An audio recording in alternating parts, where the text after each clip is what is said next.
Iran ಸೇನೆಯ ದಿಟ್ಟತನ, Russia ಎಚ್ಚರಿಕೆಗೆ ಬೆದರಿತೆ America. Iran ಸೇನೆಯ ದಿಟ್ಟತನ, Russia ಎಚ್ಚರಿಕೆಗೆ ಬೆದರಿತೆ America. ಹಾಗಾದ್ರೆ ಸಾಲು ಸಾಲಾಗಿ ನಾಯಕರು ಹತ್ಯೆಯಾದ್ರು. ಎದೆಗುಂದದ ಇರಾನ್ ಪಡೆ, ಅಮೆರಿಕದ ಭೀಕರ ಬೆದರಿಕೆ ಮಧ್ಯೆ ಯುದ್ಧಕ್ಕೆ ಸಜ್ಜಾಗಿದ್ದ ಇರಾನ್ ಪರ ರಷ್ಯಾ ಯುದ್ಧಕ್ಕೆ ಇಳಿಯುವ ಮುನ್ಸೂಚನೆ ನೀಡಿದ್ದೇ ಟ್ವಿಸ್ಟ್. ರಷ್ಯಾದ ಯುದ್ಧದ ಎಚ್ಚರಿಕೆ ನಂತರವೇ ಅಮೆರಿಕ ಹಿಂದೆ ಸರಿತ. ಹಾಗಾದ್ರೆ ರಷ್ಯಾ ಅಮೆರಿಕ ಮಧ್ಯೆ ನೇರ ಯುದ್ಧದ ಭೀತಿಯಿಂದ ಹಿಂದೆ ಸರಿದ್ರ ಟ್ರಂಪ್. ರಷ್ಯಾ ಮಧ್ಯ ಪ್ರವೇಶದ ಸೂಚನೆ ಸಿಗ್ತಾ ಇದ್ದಂತೆ ಬದಲಾದ ಅಮೆರಿಕದ ಭರವಸೆ. ಸಾಲು ಸಾಲು ನಾಯಕರು ಬಲಿಯಾದ್ರೂ ಕೂಡ ಸಾರ್ವಭೌಮತ್ವ ಕಾಪಾಡಿಕೊಂಡ ಇರಾನ್ ಸೇನೆ ಅಚಲ ವಿಶ್ವಾಸ. ರಷ್ಯಾದ ಬೆಂಬಲವೇ ಈಗ ಅಮೆರಿಕದ ಹಿನ್ನಡೆಗೆ ಕಾರಣ ಆಯ್ತಾ ಎಂಬ ಪ್ರಶ್ನೆ ಸದ್ಯಕ್ಕೆ ಮೂಡ್ತಾ ಇದೆ. ಕೇವಲ ಅಮೆರಿಕ ಒಂದು ಆರ್ಥಿಕ ಹೊಡೆತ ಬೀಳುತ್ತೆ ಎನ್ನುವ ಒಂದೇ ಒಂದು ಕಾರಣಕ್ಕೆ ಈ ಯುದ್ಧದಿಂದ ಹಿಂದೆ ಸರಿದಿಲ್ಲ. ಜೊತೆಗೆ ರಷ್ಯಾ ಏನಾದ್ರೂ ಯುದ್ಧ ಕೇಳಿದ್ರೆ ಬಹುತೇಕ ನಷ್ಟ ಆಗುತ್ತೆ. ಜೊತೆಗೆ ಒಂದು ದೊಡ್ಡ ಪ್ರಮಾಣದಲ್ಲಿ ತೊಂದರೆಯನ್ನ ಎದುರಿಸಬೇಕಾಗುತ್ತೆ ಅಮೆರಿಕ. ಹಾಗಾಗಿ ಈ ಒಂದು ಯುದ್ಧದಿಂದ ಹಿಂದೆ ಸರಿದ್ರ ಎಂಬ ಪ್ರಶ್ನೆ ಕೂಡ ಸದ್ಯಕ್ಕೆ ಮೂಡ್ತಾ ಇದೆ. ಇನ್ನು ಅಮೆರಿಕ ಭೀಕರ ಬೆದರಿಕೆಯ ಮಧ್ಯೆಯೂ ಕೂಡ ಇರಾನ್ ಕೂಡ ಯುದ್ಧಕ್ಕೆ ಸಜ್ಜಾಗಿತ್ತು.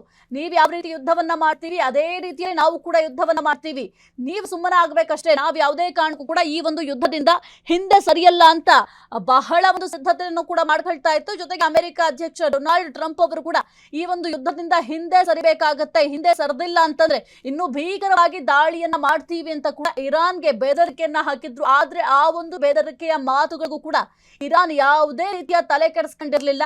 ನೀವೇನೇ ಮಾಡಿದ್ರು ಕೂಡ ನಾನು ಯಾವುದೇ ಕಾರಣಕ್ಕೂ ಯುದ್ಧದಿಂದ ಹಿಂದೆ ಸರಿಯೋದಿಲ್ಲ, ನೀವು ಮಾಡುವಂತಹ ದಾಳಿಗೆ ನಾವು ಪ್ರತಿ ದಾಳಿಯನ್ನ ಮಾಡ್ತೀವಿ ಅಂತ ಬಹಳ ಅಚಲವಾಗಿ ಸದ್ಯಕ್ಕೆ ದಾಳಿಗೆ ಸಕಲ ರೀತಿಯ ಕೂಡ ಸಿದ್ಧತೆ ಕೂಡ ಒಂದು ಕಡೆ ಮಾಡ್ಕೊಳ್ತಾ ಇತ್ತು ಇರಾನ್. ಆದ್ರೆ ಅಮೆರಿಕ ಏಕಾಏಕಿ ಈ ಒಂದು ಯುದ್ಧದಿಂದ ಹಿಂದೆ ಸರಿದಿರೋದು ಬಹಳ ಅನುಮಾನಕ್ಕೆ ಕಾರಣ ಆಗಿದೆ. ಈಗ ಒಂದು ರಾಷ್ಟ್ರಗಳ ನಡುವೆ ಯುದ್ಧ ಆಗ್ತಾ ಇದೆ ಅಂದಾಗ ಸಾಮಾನ್ಯವಾಗಿ ಎರಡೂ ದೇಶಕ್ಕೆ ಆರ್ಥಿಕ ಹೊಡೆತ ಬಿದ್ದೇ ಬೀಳುತ್ತೆ. ಕೇವಲ ಅಮೆರಿಕಾಗ ಮಾತ್ರ ಆರ್ಥಿಕ ಹೊಡೆತ ಆಗುತ್ತೆ ಅಂತಲ್ಲ, ಇರಾನ್ಗೂ ಕೂಡ ಸಾಕಷ್ಟು ಲಾಸ್ಗಳಾಗುತ್ತೆ. ಆದ್ರೆ ಯುದ್ಧ ಅಂತ ಬಂದಾಗ ಅದ್ಯಾವುದನ್ನು ಕೂಡ ಲೆಕ್ಕ ಹಾಕ್ಲಿಕ್ಕೆ ಸಾಧ್ಯ ಆಗಲ್ಲ. ಅಮೆರಿಕ ಇದೊಂದೇ ವಿಚಾರಕ್ಕೆ ಹಿಂದೆ ಸರಿದಿಲ್ಲ. ಜೊತೆಗೆ ಏನಾದ್ರೂ ಈ ಒಂದು ಯುದ್ಧದಲ್ಲಿ ಇರಾನ್ ಪರ ರಷ್ಯಾ ಬಂದ್ರೆ ರಷ್ಯಾವನ್ನ ಯಾವ ರೀತಿ ನಾವು ಹೋರಾಟ ಮಾಡ್ಬೇಕಾಗತ್ತೆ, ಯಾವ ರೀತಿ ಒಂದು ಯುದ್ಧದಲ್ಲಿ ಸೋಲಿಸಲಿಕ್ಕೆ ಸಾಧ್ಯ ಆಗುತ್ತೆ ಎಂಬ ಲೆಕ್ಕಾಚಾರವನ್ನು ಕೂಡ ಅಮೆರಿಕದವರು ಹಾಕೊಂಡಿರ್ತಾರೆ. ಯಾಕೆಂತಂದ್ರೆ ರಷ್ಯಾ ಕೂಡ ಒಂದು ಬಲಿಷ್ಠ ರಾಷ್ಟ್ರ. ಈ ಒಂದು ಬಲಿಷ್ಠ ರಾಷ್ಟ್ರವನ್ನ ಎದುರಿಸಬೇಕು ಅಂತಂದ್ರೆ ಆ ಒಂದು ಬಲಿಷ್ಠ ರಾಷ್ಟ್ರ ಎದುರಿಸಲಿಕ್ಕೆ ನಮ್ಮ ಬಳಿ ಯಾವ ರೀತಿ ಸಾಮರ್ಥ್ಯ ಇದೆ, ನಮ್ಮ ಬಳಿ ಯಾವ ರೀತಿ ಶಸ್ತ್ರಾಸ್ತ್ರಗಳಿದಾವೆ, ಅದೆಲ್ಲವೂ ಕೂಡ ಬಹಳ ಮುಖ್ಯ ಆಗುತ್ತೆ. ಹಾಗಾಗಿ ರಷ್ಯಾ ಏನಾದ್ರೂ ಎಂಟ್ರಿ ಆದ್ರೆ ನಾವು ಗೆಲ್ಲೋದು ಬಹಳ ಕಷ್ಟ ಆಗುತ್ತೆ. ಇರಾನ್ ಪುಟ್ಟ ದೇಶ, ಹಂಗಾಗಿ ಇರಾನ್ನ ಹೆಂಗೋ ಸೋಲಿಸಬಹುದು ಅನ್ನೋ ಲೆಕ್ಕಾಚಾರದಲ್ಲಿದ್ರು ಅಮೆರಿಕ. ಯಾವಾಗ ರಷ್ಯಾ ಕೂಡ ಈ ಒಂದು ಯುದ್ಧಕ್ಕೆ ಇಳಿಯುತ್ತೆ ಅನ್ನೋ ಮುನ್ಸೂಚನೆ ಸಿಕ್ತು, ಹಾಗಾಗಿ ಈ ಒಂದು ಮುನ್ಸೂಚನೆಯಿಂದಲೇ ಈಗ ಅಮೆರಿಕ ಅಧ್ಯಕ್ಷ ಡೊನಾಲ್ಡ್ ಟ್ರಂಪ್ ಅವರು ಎಚ್ಚರಿಕೊಂಡಿದ್ದಾರೆ ಅನ್ಸುತ್ತೆ. ಹಾಗಾಗಿ ಈ ಯುದ್ಧ ಸಹವಾಸ ಬೇಡ, ಸದ್ಯಕ್ಕೊಂದು 2 ವಾರ ಆದ್ರೂ ತಾತ್ಕಾಲಿಕವಾಗಿ ಬ್ರೇಕ್ ಸಿಗ್ಲಿ ಎಂಬ ಲೆಕ್ಕಾಚಾರದಲ್ಲಿ ಈಗ ಈ ಒಂದು ಯುದ್ಧಕ್ಕೆ 2 ವಾರಗಳ ಬ್ರೇಕ್ ಕೂಡ ಸಿಕ್ಕಿದೆ. ಇನ್ನು ಇರಾನಲ್ಲಿ ಕೂಡ ಸಾಲು ಸಾಲು ನಾಯಕರು ಬಲಿಯಾದ್ರು. ಇನ್ನು ಸಾರ್ವಭೌಮತ್ವವನ್ನ ಕಾಪಾಡ್ಕೊಳ್ತೀವಿ ಅಂತ ಇರಾನ್ ಅವರು ಸವಾಲನ್ನ ಹಾಕಿದ್ರು. ಯಾರೇ ಬದುಕ್ಲಿ ಅಥವಾ ಏನೇ ಆಗ್ಲಿ ಈ ಒಂದು ಯುದ್ಧದಲ್ಲಿ ನಮ್ಮ ಸಾರ್ವಭೌಮತ್ವವನ್ನ ನಾವು ಕಾಪಾಡ್ಕತ್ತೀವಿ ಅಂತ ಯುದ್ಧಕ್ಕೆ ಸಿದ್ಧತೆ ಕೂಡ ಮಾಡ್ಕೊಳ್ತಾ ಇದ್ರು. ಇನ್ನು ಇರಾನ್ ಸೇನೆಯ ಅಚಲ ವಿಶ್ವಾಸ ಆಗಿರಬಹುದು, ಜೊತೆಗೆ ಈ ಒಂದು ಇರಾನ್ ಸೇನೆಗೆ ರಷ್ಯಾದ ಬೆಂಬಲ ಸಿಗುತ್ತೆ ಅನ್ನೋದು ಕೂಡ ಬಹಳ ಮುಖ್ಯ ಆಗುತ್ತೆ. ರಷ್ಯಾ ಬಹುದೊಡ್ಡ ದೇಶ ಆಗಿದೆ, ಅಮೆರಿಕ ಯಾವ ರೀತಿ ಬಲಿಷ್ಠವಾಗಿದೆ ಅದೇ ತರಾನೇ ರಷ್ಯಾ ಕೂಡ ಬಹಳ ಬಲಿಷ್ಠವಾಗಿದೆ. ಈಗ ರಷ್ಯಾ ಏನಾದ್ರೂ ಯುದ್ಧಕ್ಕೆ ಎಂಟ್ರಿ ಆದ್ರೆ ರಷ್ಯಾ ಸ್ನೇಹ ರಾಷ್ಟ್ರಗಳು ಯಾವ್ದಿದಾವೆ, ಮುಖ್ಯವಾಗಿ ಭಾರತ ಕೂಡ ರಷ್ಯಾ ಪರವಾಗಿ ನಿಲ್ಲೋ ಚಾನ್ಸಸ್ ಇರುತ್ತೆ. ಯಾಕೆಂತಂದ್ರೆ ಭಾರತದ ಪರವಾಗಿ ಸಾಕಷ್ಟು ಬಾರಿ ಒಂದು ಆಪರೇಷನ್ ಸಿಂಧೂರ್ ಸಂದರ್ಭದಲ್ಲೂ ಕೂಡ ಭಾರತದ ಪರವಾಗಿ ರಷ್ಯಾ ನಿಂತಿತ್ತು. ಹಾಗಾಗಿ ಒಂದು ವೇಳೆ ರಷ್ಯಾ ಏನಾದ್ರೂ ಈ ಒಂದು ಯುದ್ಧಕ್ಕೆ ಎಂಟ್ರಿ ಆದ್ರೆ ಭಾರತ ಕೂಡ ಬೆಂಬಲ ಕೊಡೋ ಚಾನ್ಸಸ್ ಇದಾವೆ. ಹಾಗಾಗಿ ಯಾಕೆ ಇಷ್ಟು ದೊಡ್ಡ ದೊಡ್ಡ ರಾಷ್ಟ್ರಗಳನ್ನ ಅಪೋಸ್ ಮಾಡ್ಕೊಳ್ಳೋದು ಅಂತ ಕೂಡ ಲೆಕ್ಕಾಚಾರವನ್ನ ಹಾಕಿರಬಹುದು ಅಮೆರಿಕ ಅಧ್ಯಕ್ಷ ಡೊನಾಲ್ಡ್ ಟ್ರಂಪ್ ಅವರು. ಸದ್ಯಕ್ಕಂತೂ ಈ ಒಂದು ಯುದ್ಧಕ್ಕೆ ತಾತ್ಕಾಲಿಕವಾಗಿ ಬ್ರೇಕ್ ಅಂತೂ ಬಿದ್ದಿದೆ. ಇನ್ನು ಹಾರ್ಮುಜ್ ಜಲಸಂಧಿಯ ವಿಚಾರವಾಗಿ ನಾವು ನೋಡ್ತಾ ಹೋದ್ರೆ ಈ ಒಂದು ಜಲಸಂಧಿ ಬಹಳ ಮುಖ್ಯವಾಗುತ್ತೆ. ಯಾಕೆಂದ್ರೆ ಎಲ್ಲಾ ಹಡಗುಗಳು ಕೂಡ ಅಲ್ಲಿ ಸದ್ಯಕ್ಕೆ ಅಲ್ಲೇ ನಿಂತು ಬಹಳ ದೊಡ್ಡ ಸಮಸ್ಯೆ ಆಗಿತ್ತು. ಇನ್ನು ವಿದೇಶಾಂಗ ನೀತಿ ತಜ್ಞರಾಗಿರುವಂತಹ ಕಿಶೋರ್ ನಾರಾಯಣ್ ಅವರು ದೂರವಾಣಿ ಸಂಪರ್ಕದಲ್ಲಿದ್ದಾರೆ. ಸರ್ ನಮಸ್ಕಾರ. ನಮಸ್ಕಾರ ಸರ್, ಇರಾನ್ ಅವರಿಗೆ ಅಮೆರಿಕ ಸಾಕಷ್ಟು ಬಾರಿ ಎಚ್ಚರಿಕೆಯನ್ನು ಕೊಟ್ಟಿತ್ತು, ಈ ಒಂದು ಯುದ್ಧದಿಂದ ಹಿಂದೆ ಸರಿಬೇಕು ಅಂತ. ಆದ್ರೆ ಅಮೆರಿಕವೇ ಈಗ ಹಿಂದೆ ಸರಿದಿದೆ. ಅಮೆರಿಕ ಹಿಂದೆ ಸರಿದಿದೆ ಅನ್ನೋದು ಒಂದು ದೃಷ್ಟಿಕೋನ, ಅದು ನಾನು ಭಾಗಶಃ ಒಪ್ತೀನಿ.